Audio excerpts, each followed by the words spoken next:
औज़ुबिल्लाहिमिनश्शैतानिर्रजीम बिस्मिल्लाहिर्रहमानिर्रहीम अस्सलामु अलैकुम।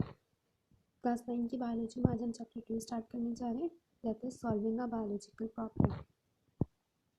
फर्स्टली बायोलॉजिकल प्रॉब्लम वो प्रॉब्लम, कोई भी प्रॉब्लम जो कि नेचर में एग्जिस्ट करता हो और रिलेटेड हो लिविंग ऑर्गेनिज्म से, मतलब लाइफ से, हम उसको स्टडी करते हैं इस चैप्टर में। अब हमारे पास इस चैप्टर में डिटेल में जो स्टडी की गई है वो मलेरिया की गई है।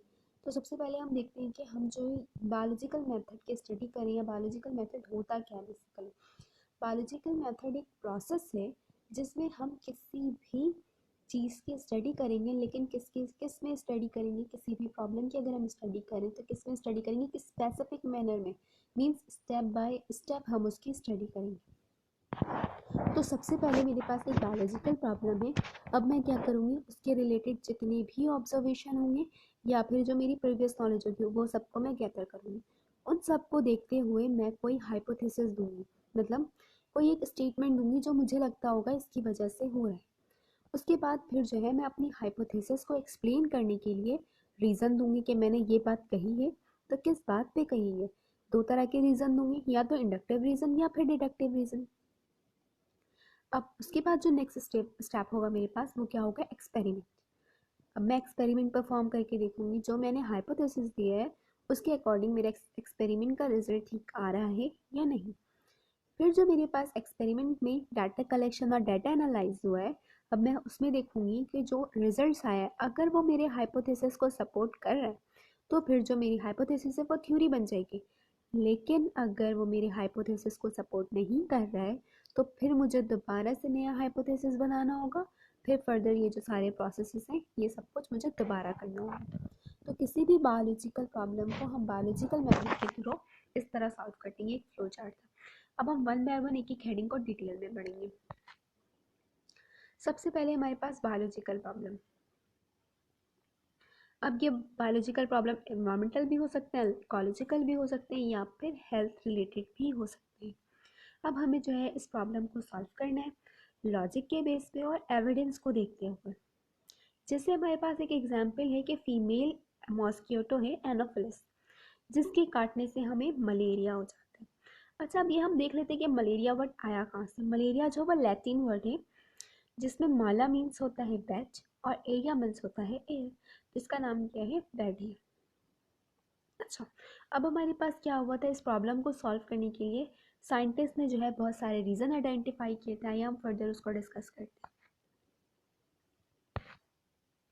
सबसे पहले ऑब्जर्वेशन। ऑब्जर्वेशन क्या होता है, सबसे पहले स्टेप हमारा यही था, ऑब्जर्वेशन।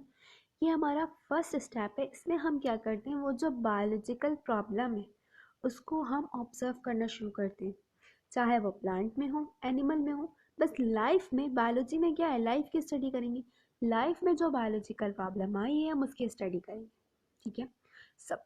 और हम इसकी स्टडी किस तरह करेंगे, दो चीज़ों को यूज़ करते हुए, क्वालिटेटिव एनालिसिस और क्वांटिटेटिव एनालिसिस।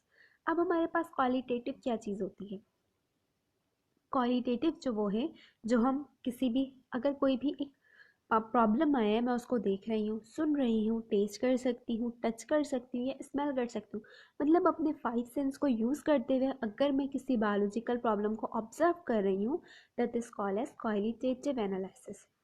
और अगर मैं किसी इंस्ट्रूमेंट को, किसी साइंटिफिक इंस्ट्रूमेंट को यूज़ करते हुए या इक्विपमेंट को यूज़ करते हुए कर रही हूँ तो मैं उसको क्या कहूँगी, क्वांटिटेटिव एनालिसिस। जैसे अगर मैं किसी का टेम्परेचर मेजर कर रही हूँ तो मैं क्या कहूँगी, ये मैंने क्या किया, ये क्वांटिटेटिव एनालिसिस है, ठीक है। अच्छा, नीचे एक फैक्ट लिखा हुआ है कि 280 मिलियन पीपल जो है वो हर ईयर जो है 280 मिलियन पीपल जो है वो मलेरिया में सफ़र करते हैं ओवरऑल 100 कंट्रीज़ में से, ठीक है। उसमें से जो है 2 मिलियन जो है हर साल मर जाते हैं इस मलेरिया की वजह से। मलेरिया को सबसे पहले हमारे पास फ्रेंच फिजिशियन है लेब्रान, उन्होंने स्टडी किया था। उन्होंने क्या किया था, ब्लड सैंपल लिया था मलेरिया पेशेंट का और उसको माइक्रोस्कोप में ऑब्जर्व किया था।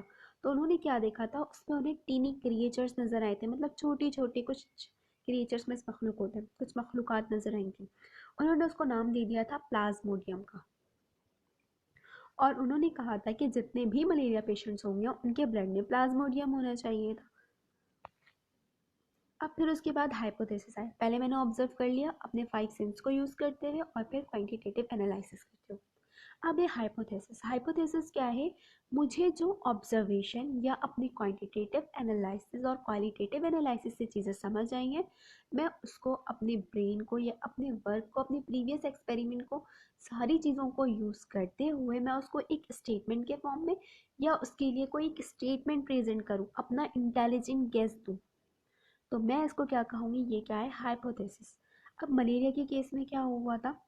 उन्होंने कहा था कि Plasmodium is the cause of malaria. हमारे पास जो मलेरिया कॉज हो रहा है वो किसकी वजह से हो रहा है? प्लाज्मोडियम की वजह से हो रहा है। अगर को मेरा ये वाला हाइपोथेसिस ठीक होगा, एक्सपेरिमेंट के बाद सही प्रूव हो जाता है, तो फिर तो लॉ बन जाएगी। लेकिन अगर मेरा ये हाइपोथेसिस गलत है तो फिर मुझे दोबारा से अपने एक्सपेरिमेंट के बाद हाइपोथेसिस को ठीक करना होगा। अभी मैंने क्या इंटेलिजेंट गेस किया है कि मैं जो है ऑब्जर्व कर रही थी, मैंने देखा कि ब्लड सैंपल जो है, मुझे उसमें 3 क्रिएचर्स नजर आए। मैं अब कह रही हूँ कि प्लाज्मोडियम जो है वो क्या है? कॉज ऑफ मलेरिया है। अब इट मीन्स कि जितने भी मलेरिया पेशेंट्स हैं उनके ब्लड में मुझे प्लाज्मोडियम मिलना चाहिए। आइए हम आगे मूव करते हैं। इट इज़ रीजनिंग, मैंने किस वजह से ये बात कही, ठीक है। अब मैं क्या करूँगी? इंफॉर्मेशन कलेक्ट करूँगी और उसके बाद अपनी हाइपोथेसिस को करेक्ट करने के लिए कुछ रीज़न भी दूंगी, लॉजिक भी दूंगी कि मैंने ये बात इस वजह से कही है। अब यहाँ पे आप देखेंगे कि आपको एक स्ट्रक्चर नज़र आ रहा है, that is female Anopheles mosquito. और उसके बाद जो है यहाँ पे आपको दिखा रहे हैं कि मलेरिया या प्लाज्मोडियम जो है वो किस तरह ह्यूमन बॉडी को अफेक्ट करते हैं। अब मैं क्या दे रही हूँ? रीज़न दे रही हूँ। इंडक्टिव रीज़न क्या होता है कि स्पेसिफिक टू जनरल। जैसे मेरे पास शार्क, मुझे पता है शार्क किसका नाम है? फिश का नाम है। तो क्या था? शार्क एक स्पेसिफिक ऑर्गेनिज्म का नाम है और वो किस कैटेगरी से बिलोंग करता है? फिश के। तो अब यहाँ से क्या हो रहा है? मैं स्पेसिफिक से जनरल बात की तरफ आ रही हूँ, तो ये क्या कहलाएगा? मेरा इंडक्टिव रीजन। और अगर मेरा डिडक्टिव रीजन है तो वो क्या होगा? General to specific. अगर ऐसा है तो फिर ऐसा होना चाहिए, ठीक है।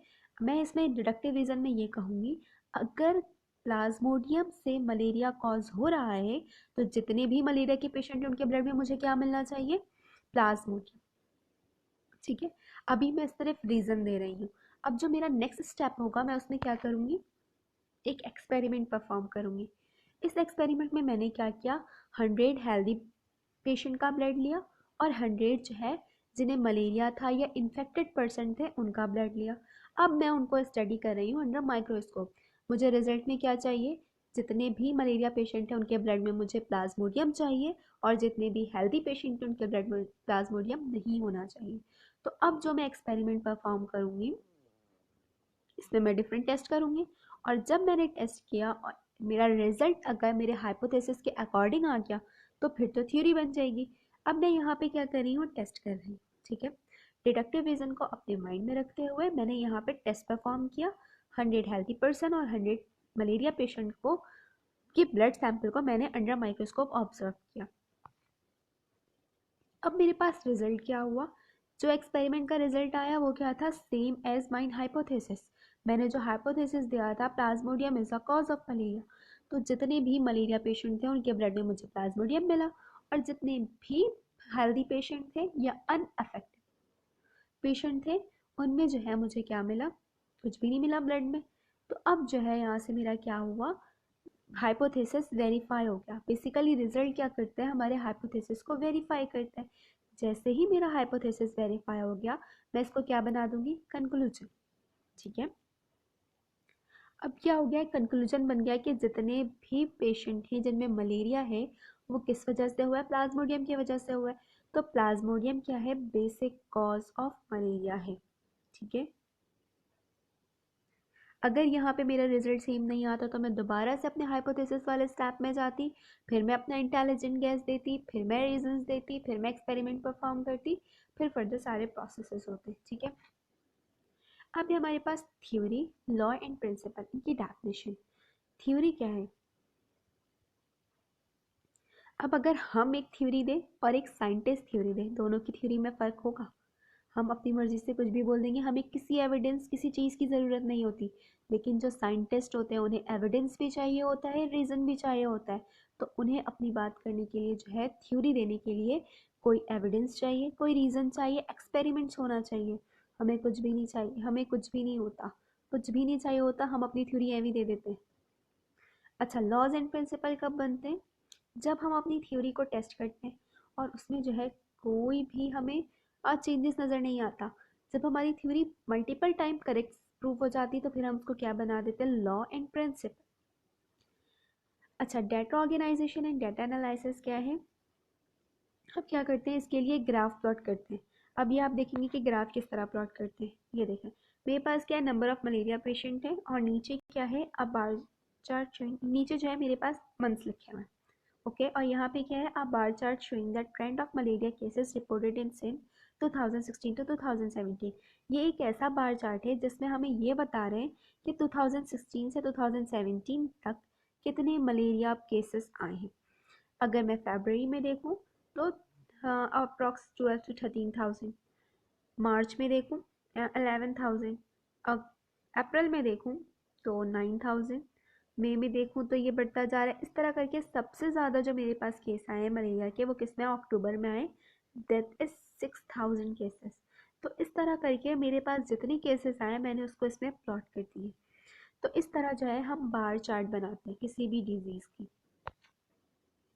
अच्छा, अब जो हमारे पास ये क्या है, अब pie chart showing infectious infection in Pakistan 2006 में जो पाकिस्तान में इन्फेक्शियस इन्फेक्शन हुए उनका ये पाई चार्ट है। वो क्या था, बार चार्ट था, ये क्या है, पाई चार्ट है।